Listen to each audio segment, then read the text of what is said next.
What's up guys? It's another day, it's another vlog na naman mga ka-keepers. So ayan guys, update sa ating flower horn. Nagkaroon na ulit siya ng ulo guys.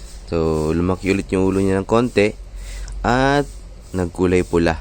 Ayan, dati guys hindi ganito kakulay pula yung ulo niya.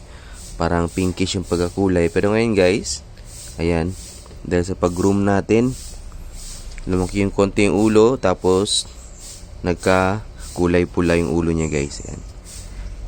So next goal natin, dapat matakpan yung dito sa itaas guys. Ayan, kailangan magkulay pula yan guys. Ayan, yung dito sa ano niya, sa taas ng ulo niya guys. So ito yung sikreto natin.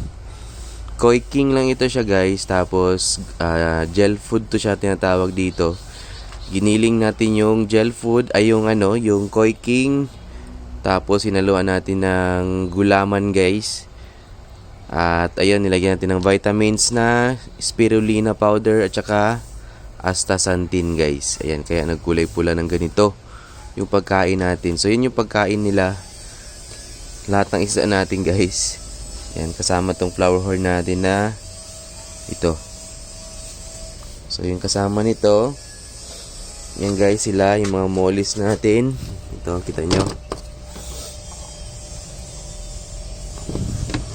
Yan, ito. Tingnan nyo guys, kulay pula. Naging kulay pula na rin yung ating shell. Ayan o. Yan yung balat niya guys, nagkulay pula. Kasi yung mga tirang pagkain nila dito, kinakain ng mga apple snail natin. So ayan, nagiging pula na rin sila. Ito yung katawan niya guys o. Diba? Nagkulay pula. Yan, dahil sa pagkain na yan. So nakakatulong talaga siya guys, pampakulay ng mga isda. Ito rin dito. Yan. Dito mga mollies natin. Yan guys, ito rin oh. Flower horn natin dito. Ayan.